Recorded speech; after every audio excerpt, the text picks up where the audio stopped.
Hello everyone, welcome to Edufy. आज हम लोग समांतर श्रेणी से रिलेटेड समांतर श्रेणी के अंत से nवें पद के टॉपिक पर बात करने वाले हैं। तो इसके लिए मैं मानूंगा कि समांतर श्रेणी का प्रथम पद a, सर्वांतर d और अंतिम पद l है।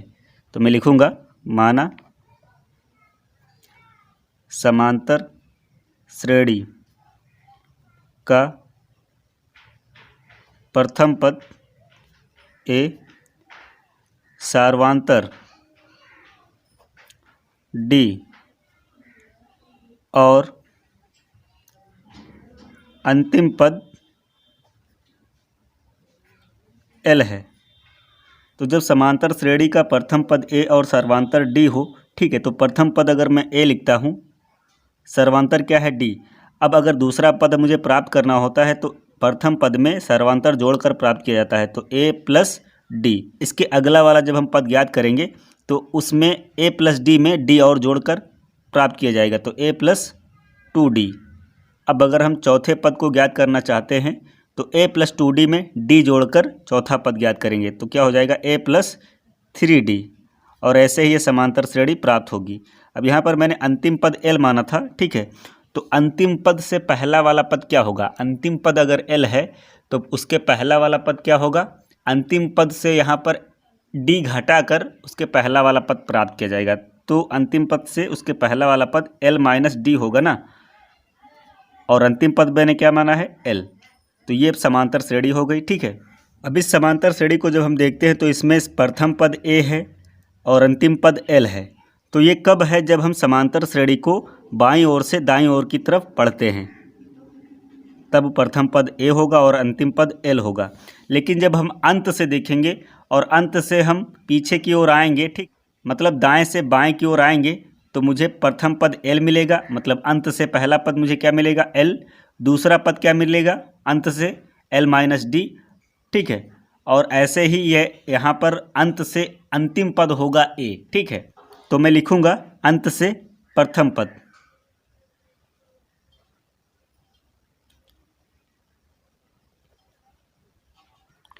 यहाँ पर अंत से प्रथम पद l दिया हुआ है, ठीक है। तो आपने इसके पहले वाले लेक्चर में देखा था कि समांतर श्रेणी का व्यापक पद मतलब nवां पद क्या होता है, उसका सूत्र मैं लिख देता हूँ। an बराबर होता है a plus n minus 1 into D. ये कब था, जब समांतर श्रेणी बाएं से दाईं ओर की ओर बढ़ती है, ठीक है। मतलब पहला पद जब a होता है, दूसरा पद a प्लस डी होता है और अंतिम पद l होता है तब, ठीक है। लेकिन ये an l हो जाएगा, ये कैसे हुआ, जब a का मान l हुआ है तभी तो होगा ना। जब a का मान l होगा तब an बराबर l होगा। तो मुझे an बराबर l लाना है, लेकिन कब, जब अंत से हम देख रहे होंगे श्रेणी को, अंत से हम nवां पद ज्ञात करने की कोशिश कर रहे हैं, ठीक है। तो जब हम अंत से श्रेणी को देख रहे होंगे, मतलब दाईं ओर से बाईं ओर की तरफ श्रेणी बढ़ रही होगी, तब मुझे एक व्यापक रूप बनाना है। तो यहाँ पर देखते हैं, तो अंत से प्रथम पद क्या है, अंत से प्रथम पद मतलब a क्या होगा, यहाँ पर l होगा। अंत से प्रथम पद a बराबर क्या हो सकता है l, ठीक है। n क्या होगा, मतलब अंत से पहला पद यह है ना, l क्या है, अंत से पहला पद है, तो n का मान यहाँ पर क्या होगा 1 होगा, ठीक है। और यहाँ पर d क्या होगा, d अगर देखते हैं तो ये इधर की तरफ जब बढ़ते हैं, मतलब दाहिनी ओर से बाईं ओर की तरफ चलते हैं, तो d माइनस में होता है। माइनस में क्यों, यहाँ पर देखो, अगर जब श्रेणी बाईं ओर से दाईं ओर की तरफ चली थी तो a में d जुड़कर अगला पद प्राप्त किया था, लेकिन जब हम दाहिनी ओर से बाईं ओर चलेंगे तो घटा कर प्राप्त करेंगे, ठीक है। तो यहाँ पर d क्या होगा, माइनस में d होगा। याद रखना है d किस में होगा, माइनस में होगा। ये वाला जो d होगा सर्वांतर यहाँ पर माइनस में होगा। अब हम किधर से चल रहे हैं, दाहिनी ओर से बाईं ओर, ठीक है। तो यहाँ पर अब सूत्र क्या हो जाएगा, अंत से मैंने प्रथम पद लिखा l है, वो कैसे है, तो अंत से प्रथम पद है ना l लिखूंगा, और यहाँ पर प्लस होता है ना, मैं प्लस लगाऊंगा।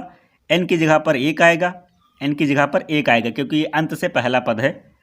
माइनस 1 इंटू डी, और डी ये माइनस का डी है, तो मैं माइनस का डी लिखूंगा। माइनस प्लस माइनस का हो जाएगा, तो क्या होगा l minus 1 minus 1 into D. ये 1 से 1 घटाएंगे 0 आएगा, ठीक है। तो प्रथम पद मतलब अंत से जो प्रथम पद है एल, वही मुझे प्राप्त हुआ। ठीक है, अब बात करते हैं अंत से दूसरे पद की। तो अंत से दूसरा पद क्या होगा? अंत से दूसरा पद, अंत से दूसरा पद यहाँ पर एल माइनस डी लिखा हुआ है, तो एल माइनस डी में लिखूंगा। ये कैसे मिला? यहाँ पर अंत से पहला पद क्या है? एल, ठीक है, प्लस अब ये यहाँ पर अंत से ये दूसरा पद है, तो 2 माइनस 1 और डी क्या है? माइनस का डी है, तो क्या आएगा? एल प्लस माइनस माइनस 2 में से 1 घटाएंगे, 1 आएगा और 1 को डी से गुणा करेंगे, डी ही आएगा। ठीक है, तो अंत से दूसरा पद क्या होगा? L minus D. अब यहाँ पर अंत से हम तीसरा पद देखते हैं। अंत से तीसरा पद, अंत से तीसरा पद क्या होगा? यहाँ पर ये दूसरा पद एल माइनस डी था, तो अंत से तीसरा पद क्या हो सकता है? L minus 2d। ठीक है, तो मैं लिखूँगा एल माइनस 2d। ठीक है, और ये मैंने कैसे प्राप्त किया? वही सूत्र पुनः लगाएंगे। प्रथम पद अंत से क्या है? एल है, प्लस एन क्या है? एन होगा यहाँ पर तीसरा पद, 1 2 तीसरा पद आएगा यहाँ पर 3 माइनस 1 और डी का है माइनस का डी है, तो क्या आएगा? L plus minus minus 3 minus 1 लिखा जाएगा और इंटू डी। ठीक है, तो ऐसे ही हम अंत से एनवा पद ज्ञात कर सकते हैं। तो मैं लिखूंगा अंत से एनवा पद,